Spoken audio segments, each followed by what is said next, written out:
저는 요나서 말씀을 보았는데 요나서는 불과 넉 장에 불과하고 분량으로는 한 장 반. 그래서 요나서를 찾으려고 이렇게 넘기다 보면 후딱 넘어가게 되고 찾기 어려운 성경이 바로 요나서라 할 수가 있습니다. 오늘 성경 봉독할 때 요나서를 금방 찾으신 분은 성경을 잘 보시는 분이시고 요나서가 어디 있나 자꾸 책장을 넘기면서 찾지 못했던 분이 분명히 있을 거예요. 회개하시고 앞으로 성경을 잘 보겠다라는 마음을 가지면 좋겠어요. 그래서 이 요나서의 말씀을 가지고 이제 말씀을 전하는데, 이 요나서는 교회 학교에서도 가장 많이 전해지는 말씀이에요. 어린아이들이 자랄 때 교회 학교에서 많이 했던 이야기인데, 제가 이 요나서를 가지고 낮 예배 때 설교하는 것은 거의 기억이 나지 않을 정도로 처음이 아닌가라는 생각이 들 정도예요. 그래서 오늘은 요나서에 대한 말씀을 여러분에게 전하도록 하겠습니다. 이 요나서는 구약 성경 전체로 봐서는 분량은 작지만은 차지하는 메시지의 비중은 비교적 크다라고 할 수가 있습니다. 왜냐하면 구약의 대부분은 이스라엘의 선택, 그래서 이스라엘 민족이 선민의식, 그리고 이스라엘 민족의 구원의 문제를 다루고 있어요. 그래서 모든 예언자들도 이스라엘의 죄를 지적하고 이스라엘이 하나님께 돌아오기를 촉구하는 것이 예언자들의 활동이고 구약의 전체적인 흐름이라 할 수가 있습니다. 그래서 모든 메시지가 이스라엘에 집중되고 있는데, 오늘 요나서는 짧은 장임에도 불구하고 오늘 이방인의 구원의 문제를 다루고 있는 거예요. 이 이방인의 구원의 문제가 지평이 확 열린 것은 예수님의 십자가의 사건 이후였죠. 그런데 구약에서 이렇게 이방인의 구원의 문제를 다루는 포용력 있는 메시지가 요나서라는 사실은 이게 비중 있는 의미를 담고 있고, 또 우리가 믿는 하나님은 어떤 분이신가? 이스라엘만 구원하시고자 하시는 분이 아니라 세계 모든 민족을 구원하시고자 하시는 것이 하나님의 뜻이요 하나님의 계획이라는 것을 구약의 요나서를 통해서 우리에게 전해지고 있다라고 할 수가 있어요. 오늘 요나서 1장 1절을 보니까 여호와의 말씀이 아미떼의 아들 요나에게 임하니라라고 하면서 말씀이 시작이 되고 있어요.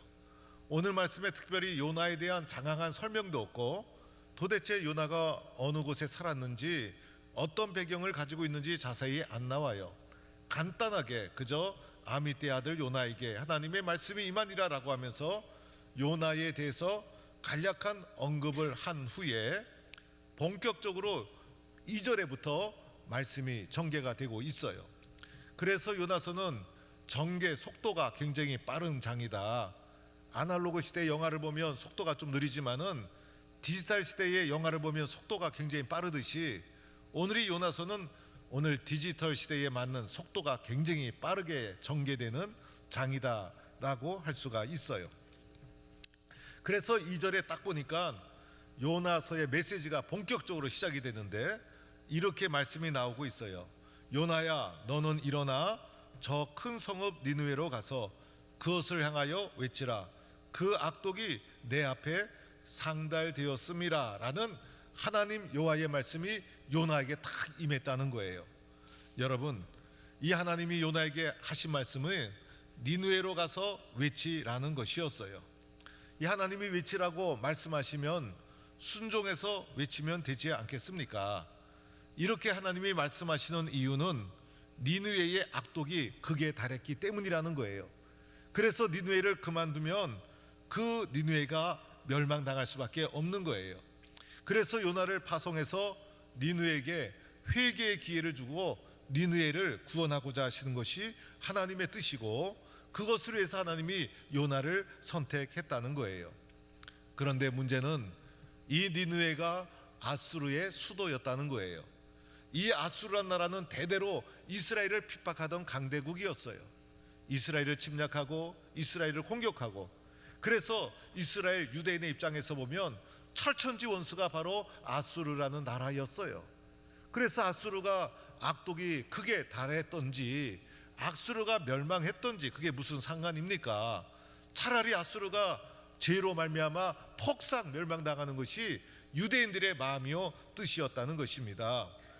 그런데 그 니느웨를 구원하시고자 하나님께서 요나를 불러 명하시니 여러분, 이 말씀에 요나가 순종할 수가 있겠습니까?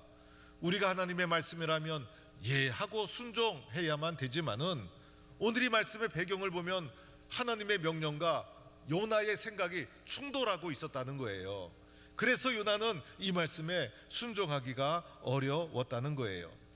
여러분도 어느 날 하나님께서 감정이 섞인 철천지 원수에게 가서 네가 먼저 굽혀라, 네가 먼저 회개하라, 네가 먼저 사랑을 베풀어라 라는 하나님의 음성이 나에게 들려온다면 여러분, 그거 할 수가 있겠습니까? 이것은 쉬운 일이 아니더라는 거예요. 실제로 부닥치면 그것을 순종할 수가 없게 되는 거예요. 사람들은요, 하나님의 뜻에 순종한다고 하면서 실상은요, 대부분 하나님의 뜻에 순종하지 않습니다.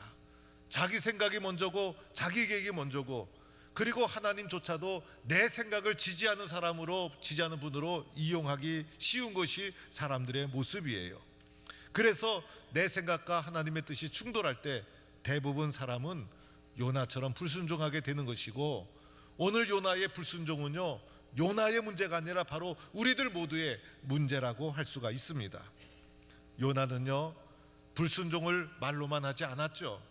구체적인 행동으로 나타내기 시작합니다. 그래서 여호와의 얼굴을 피하려고 도망가기 시작합니다. 욥바라는 항구로 내려가서 다시스로 가는 배를 올라타게 되는데, 이 다시스는 욥바에서 가장 먼 스페인에 있는 도시였어요. 여호와의 얼굴을 피하여 하나님 얼굴을 다시 보지 않겠다는 것입니다. 그래서 욥바에 가서 다시스로 가는 배를 타게 되는데, 이 요나가 행하는 행동을 보면 아주 신속하고 결단력 있게 단호한 의지로 도망가는 요나의 모습을 보게 됩니다. 나는 절대로 하나님의 말씀에 순종할 수 없습니다. 아무리 하나님이지만 어떻게 니느웨에 가서 말씀을 전하라고 합니까? 니느웨는 우리의 철천지 원수입니다.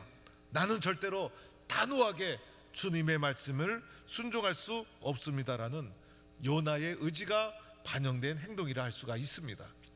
오늘 사진을 잠깐 보도록 하겠어요.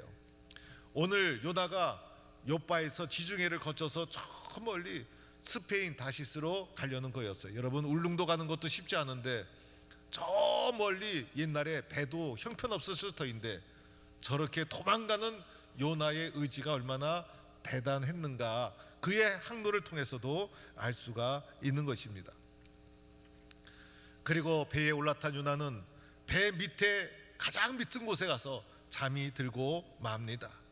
하나님은 절대로 나를 찾을 수 없을 거야, 나는 하나님의 뜻에 순종할 수 없어, 강하게 거부하는 요나의 모습이라 할 수가 있습니다. 여러분, 우리들도 항상 하나님 앞에 도망가는 인생을 살아오지 않았습니까? 하나님은 부르시는데 우리는 도망갑니다. 하나님은 우리를 찾으시는데 우리는 하나님의 얼굴을 피하여 도망갑니다. 하나님의 뜻에 불순종하며 도망가는 인생이 우리들이었습니다. 여러분, 그렇지 않습니까? 이 자리에 앉아있는 분들 가운데서도 지금도 끊임없이 도망가는 분들이 있을 거예요. 이 자리에 계신 분 가운데 쉽게 예수 믿게 된 분이 있습니까? 예수 믿는 가정 속에 불순종을 경험하고 하나님을 떠나고 이런 모든 과정과 이야기 가운데 우리들이 이 자리에 있다는 것입니다. 순종은 더디고 불순종은 신속하고 멀리 하나님 없는 곳으로 숨고 도망가신 것이 우리의 인생이더라는 것입니다. 이렇게 요나가 배 밑 가장 깊은 곳에 깊은 잠에 빠져서 하나님은 절대로 나를 찾지 못할 거야 라고 하면서 진행하는 중에 갑자기, 그리고 불현듯 바람이 불어오기 시작합니다. 멀쩡하던 항해길이 막히게 됩니다. 파도가 일어나게 됩니다. 바다 한복판에서 큰 폭풍을 만난 거예요. 심지어는 배가 깨지게 되었어요. 여러분, 이 바다의 물은요, 강물하고 다르죠. 수영장 물하고도 다르죠. 동서남북 천지가 다 엄청난 시꺼먼 물이 잠겨 있는데 거기에 바람이 불고 파도가 일어서 배를 삼키게 되고 배가 깨지게 되니 얼마나 두려움 속에 빠지게 되었겠습니까? 시커먼 바다 한복판에서 배가 깨지고 바닷속에 빠져 들어가는 위험에 처해지게 된 것입니다. 선장이 얼마나 다급했으면 요나를 찾아서 너도 너희 하나님께 구하라. 여러분, 이 선장과 선원이 배기술을 이용해서 이 폭풍을 돌파하려고 물건도 버리고, 그리고 배 기술을 이용해서, 항해 기술을 이용해서 수단과 방법을 다 가리지 않았지만은 아무 소용이 없었던 거예요. 그러다 보니 마지막 각자의 신을 찾은 거예요. 각자의 신을 찾을 때 요나에게도 와서 너도 너희 하나님께 구하라. 얼마나 다급한 위급적 상황이었는가를 말해주고 있는 것이죠. 그런데 여러분, 왜 요나를 태운 배 앞에 멀쩡하게 갑자기 바람이 불고 파도가 일어나는 것일까? 왜 그랬을까요? 요나가 가는 길을 하나님이 막으시는 것이죠. 요나가 하나님을 피한다고 해서 피해집니까? 요나가 하나님을 도망간다고 해서 도망가집니까? 여러분이 하나님을 피하여 도망간다고 해서도 그것이 피해집니까, 여러분? 어느 날 요나가 가는 그 배 앞에 바람이 불고 폭풍이 일어서 가는 길을 막듯이 우리의 인생길도 하나님 없이 도망가던 인생길에 어느 날 갑자기 막으시는 하나님의 손길이 있게 되어지는 거예요. 갑자기 길이 막히고 위기가 찾아오고 문제가 찾아오고 어려움이 닥치고, 여러분이 모든 것 뭡니까? 하나님이 막으시는 거예요. 그 길로 가면 안 된다. 그 길로 가면 안 된다. 그래서 막으시는 하나님이에요. 그래서 어느 날 삶에 위기가 찾아오고 폭풍과 바람이 불어옵니다. 그런데 우리의 인생에 불어오는 폭풍과 바람은 믿음 없는 눈으로 보면 불행이요 위기지만은 믿음의 눈으로 보면 나를 붙잡으시는 하나님의 사랑의 손길인 거예요. 그것을 우리가 바라볼 수 있어야 되는 거예요. 그런데 하나님의 뜻을 저버리고 떠나갔던 이 요나처럼 우리도 하나님을 떠나 도망간 적은 없었는지, 하나님을 떠나 요나처럼 불순종하여 멀리 도망간 적은 없었는지, 하나님의 뜻을 저버리고 깊은 잠에 빠진 적은 없었는지, 우리 요나가 폭풍 가운데 서 있던 요나의 모습을 보면서 우리들의 모습도 살펴보아야 하는 거예요. 이제 제비를 뽑아서 이 원인이 어디서 온 것인지를 알아보고자 합니다. 오늘 이 방법은 오늘 이 시대에는 맞지 않는 거예요. 그러나 그 당시는 문제 해결의 방법이기도 했어요. 그런데 제비를 뽑으니 요나가 걸려들게 된 거예요. 상황을 살펴보니 요나가 하나님의 말씀에 불순종해서 도망가던 중이었다는 거예요. 어쩌면 이 땅에 벌어지는, 내 삶에 벌어지는 모든 일은요, 도망가던 나 때문일 수도 있어요. 요나 때문에 폭풍이 일고 바다 한복판에서 이 배가 위기에 처해 있듯이 어쩌면 나 때문에일 수도 있다는 거예요. 요나 때문에 폭풍이 일고 바다 한복판에서 바다가 파손되는 위기에 처해진 것처럼 어쩌면 나 같은, 요나 같은 나 때문에 오늘의 위기가 닥쳐올 수도 있다는 거예요. 나의 불순종 때문에, 나의 하나님을 떠나 도망가는 나 때문에 일어난 일일 수도 있다는 거예요. 이때 바다가 점점 흉흉해지고 파도가 크게 일어나고, 그러자 다급하게 이렇게 외치게 되죠. 우리가 어떻게 하여야 바다가 잠잠하겠느냐? 우리가 어떻게 하여야 바다가 잠잠하겠느냐? 여러분, 이 말씀은요, 내가 가지고 있는 인간적인 수단과 방법을 다 동원했어도 아무 소용이 없을 때 할 수 있는 말이에요. 선장과 선원들이 바람과 파도를 해치려고 수단과 방법을 가리지 않고 노력을 했죠. 이 사람들은 먼 바다를 항해하는 최고의 기술자들이었어요. 그런데 나의 지식, 나의 기술 아무 소용이 없고, 내가 아무리 힘써 노력해도 해결할 수 없는 이 문제 앞에서 나의 무능함을 철저히 인정하고 나는 아무것도 할 수 없습니다. 그래서 어떻게 하여야 이 문제를 해결할 수 있겠습니까? 나의 무능함을 철저히 내려놓고 고백할 때 터지는 기도가 바로 이 기도예요.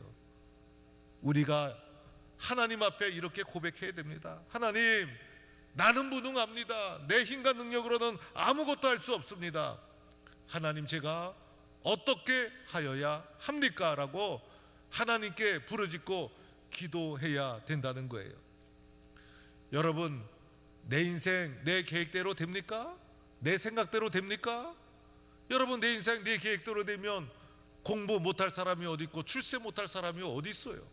사장 못할 사람이 어디 있고, 내 인생 내 뜻대로 됩니까? 우리는요, 내 뜻대로 되는 것보다 내 뜻대로 안 되는 것이 더 많아요. 나는 인생 앞에 무능한 존재예요. 여러분 자녀들이 여러분 마음대로 됩니까? 여러분 계획한 대로 여러분이 자녀들이 그렇게 자라나가게 됩니까? 여러분의 인생이 여러분의 계획한 대로 됩니까? 여러분의 삶 속에 문제는 하나도 없습니까, 여러분? 여러분, 우리들은요, 할 수 없는 것이 더 많은 존재예요. 그 앞에 우리들은 부르짖어야 하는 거예요. 하나님, 어찌해야 합니까? 하나님, 저는 아무런 능력이 없습니다. 어찌해야 됩니까? 이 기도가 우리의 기도가 되어야 하는 거예요. 이때 요나가 감동적인 선언을 하죠. 감동적인 결단을 하죠. 오늘 말씀해 보니, 오늘 저는 이 말씀을 여러분에 드리고자 하는 핵심 말씀이에요. 요나의 감동적인 선언. 역시 선지자는 달라요. 역시 믿음의 사람은 달라요. 요나가 이렇게 고백합니다. 나를 들어 바다에 던지라. 그리하면 바다가 너희를 위하여 잔잔하리라. 나를 들어 던지라. 자신의 결단을 표현하고 있는 거예요. 그러면서 이어서 이렇게 고백하죠. 너희가 이 큰 폭풍을 만난 것, 너희가 이 큰 폭풍을 만난 것은 나 때문인 줄 내가 아노라. 나 때문이다. 나 때문이다. 이 큰 폭풍을 만난 것은 다른 이유가 아니다. 하나님을 불순종하고 도망가던 나 때문이다. 나 때문이다. 나 때문이라는 고백을 하게 되는 것이에요. 여러분, 여기에서 무엇이 일어나죠? 문제 해결이 일어나는 거예요. 그래서 요나를 바다에 던짐에 바다가 곧 잔잔해졌다는 것입니다.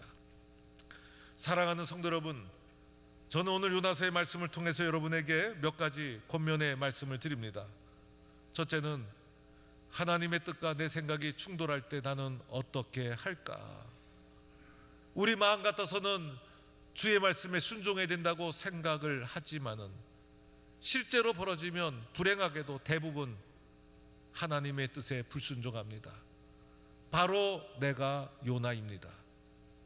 요나같이 불순종하고 내 생각을 앞세우고 내 감정을 앞세우고 멀리 하나님을 피하여 도망가서 내 뜻대로 하나님 간섭 없이 살고자 하는 것이 인간의 모습, 저와 여러분의 모습이라 할 수가 있습니다. 여러분, 이렇게 도망가면 잘 될까요? 이렇게 도망가면 행복할까요? 여러분, 우리가 기억해야 합니다. 우리 인생의 가장 중요한 것은 하나님의 뜻이고 나와 하나님과의 관계라는 사실을 기억해야 합니다. 이것을 떠나면 우리는 아무것도 아니에요. 도망간다고 없어지는 것도 아니고 숨는다고 숨겨지는 것도 아니에요. 하나님은 다 보고 계신 거예요. 내 뜻과 달라도 하나님, 저는 하나님이 중요합니다. 하나님 뜻을 분별하여 순종하고, 하나님 세상 누가 뭐라 그래도 내 인생에서 가장 중요한 것은 나와 하나님과의 관계입니다. 나는 하나님과의 관계를 깨트릴 수가 없습니다. 하나님과의 관계가 너무나 소중합니다. 이렇게 하나님의 뜻과 하나님의 관계를 소중하게 붙잡는 성도가 될 수 있기를 축원합니다. 여러분, 그래야 됩니다. 두 번째로는 불순종의 결과 위기가 찾아왔다는 것을 기억해야 합니다. 하나님을 떠나 도망가면 잘 됩니까, 여러분? 마음이 편합니까? 출세가 되어집니까? 그렇지가 않죠, 여러분. 내 삶에 위기가 찾아오고, 건강도 안 좋아지고, 사업의 위기가 찾아오고, 문제가 생기고, 계획한 것이 길이 막히고, 생각대로 잘 되지 않고, 인생이 그런 거예요, 여러분. 그런데 우리는 그때 왜 이런 일이 일어날까? 우리 자신을 돌아보아야 하는 거예요. 물론 모든 것이 나의 불순종의 결과는 아니에요. 그러나 그 중에는 상당 부분 하나님께 불순종한 결과가 있을 수 있다는 거예요. 그래서 고난이 닥치고 길이 막히고 인생의 폭풍이 몰아칠 때 제일 먼저 점검해야 될 것은 나와 하나님과의 관계가 건강한가, 나는 하나님과의 관계가 잘 이어져 있는가를 점검해 보아야 하는 거예요. 그러면 그 폭풍과 고난과 시련이 나를 찾으시는 하나님의 손길이라는 것을 발견하게 될 거예요.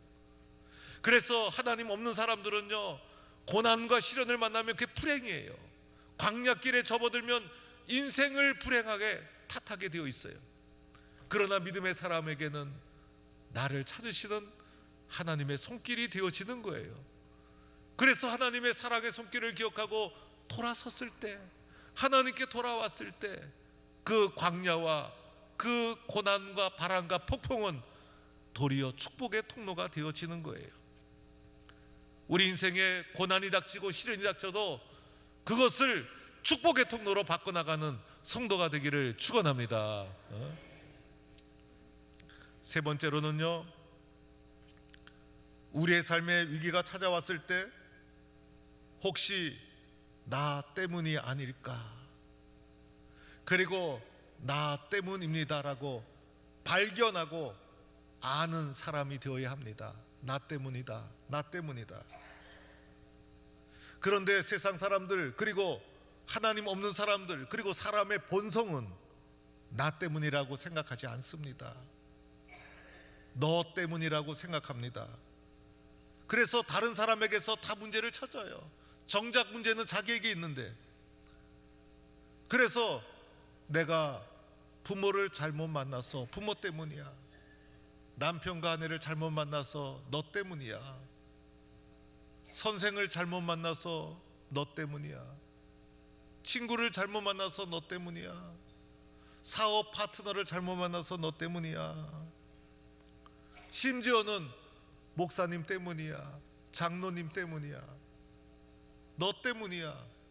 그래서 세상 사람들이 그건 너라는 노래를 좋아하는 거예요. 그건 너, 그건 너, 그건 너 때문이야. 우리는요, 나 때문이라고 고백할 수 있어야 합니다. 그리고 나를 폭풍이 무섭게 일어나는 문제를 두려워하지 말고 그 문제를 대면하고 그 문제 속으로 나를 바쳐야 합니다. 그때 바람이 그치고 나 때문이라는 고백할 때, 나를 드릴 때 문제 해결의 길이 열리는 것입니다. 우리는 가슴을 치면서 나 때문이야, 나 때문이야, 이것을 발견하고 나의 고백으로 고백하는 성도가 되기를 바랍니다. 여러분, 예수님께서 말씀하셨죠. 한 알의 밀이 땅에 떨어져 죽지 아니하면 한 알 그대로 있다. 아니, 밀이 땅에 떨어져서 심겨졌으면 이 밀의 역할은 싹이 나고 열매 맺는 것인데, 죽지 않으면 한 알 그대로 멀쩡하게 있는 거죠. 그런데 그 밀이 죽으면 열매를 맺으리라. 죽으면 많은 열매를 맺는 거예요. 이 밀의 목적이 뭡니까? 열매 맺는 거 아닙니까? 그런데 죽지 않으면 그냥 한 알 그대로 있고, 죽으면 많은 열매를 맺게 되는 거예요. 내가 죽어야, 나 때문이야, 내 자아가 깨질 때 열매가 많이 맺혀지게 되는 거예요. 예수님의 십자가가 그렇지 않습니까? 예수님이 무슨 죄가 있었어요? 예수님이 죄가 있어서 십자가 진 겁니까? 예수님이 우리의 죄를, 죄 없음에도 불구하고 나 때문이다, 나 때문이다, 나 때문이다, 우리의 죄를 대신 지시고 십자가에서 죽으심으로 우리 모두를 죄로부터 구원해 주시지 않았습니까? 우리가 살게 되지 않았습니까? 내가 죽어야 내가 사는 거예요. 내가 사는 거. 내가 살면 내가 죽어요. 내가 죽어야 내가 사는 거예요. 여러분, 이걸 잘 봐야 돼요. 내가 죽어야 가정이 살고, 내가 죽어야 아내와 남편이 살고 자녀가 살고, 내가 죽어야 교회가 살고 내가 죽어야 나라가 사는 거예요.